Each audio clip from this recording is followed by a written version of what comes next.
Ginny dropped her hands to her sides. Her last moments with Dean had been the absolute wrong last moments. The worst last moments she could imagine. She had never felt so lost or tired. Only then did she remember the lump on the sand. The new girl. She glanced over. The kid had been there, silent the whole time, watching with her big brown eyes. Ginny slid down into the sand beside her. "Well, that's a welcome for you, I guess," she said. The girl didn't reply. Her chin was wedged between her knees. For some reason, that made Ginny want to do the same. She wrapped her arms around her legs, then poked her own chin bone down into her knees. It felt good, sharp.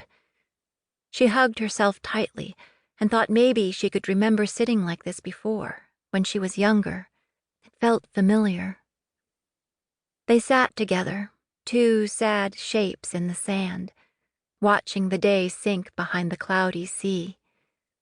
The oranges and pinks of the bleeding sunset made their usual swirling patterns above the mist, looping and arching.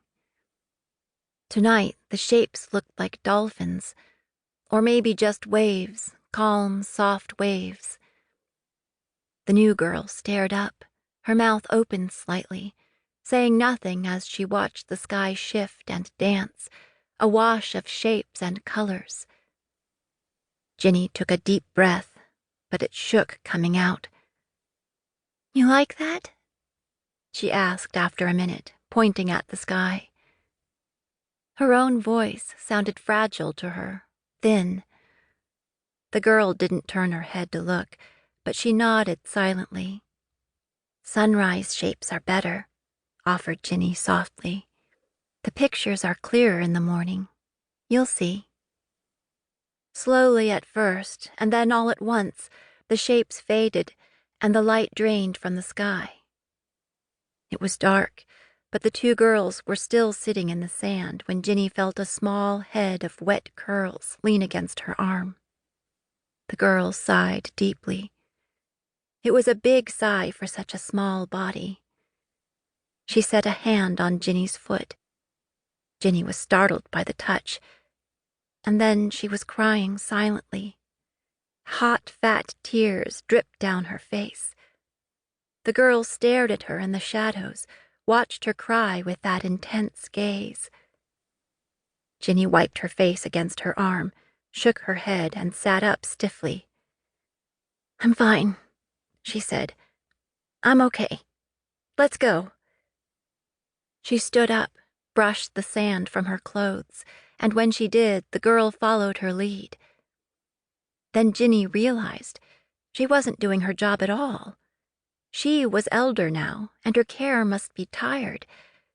It wasn't the new kid's fault Dean had gone, or that he'd been so distant and strange before he left. Ginny put an awkward arm around the girl and gave her bony backbone a few hesitant pats. "Hey, you never told us your name. Do you have a name?" Ginny asked. "S," said the girl softly. "Well, then, are you going to tell me what it is?" The girl tilted her head up. "S," she repeated. "So what is it?" asked Ginny. Now the girl looked puzzled. "S," she cried in a sharper voice. "S." She pointed at herself. "Your name is S?" asked Ginny. The girl frowned and shook her head. "S," she tried again.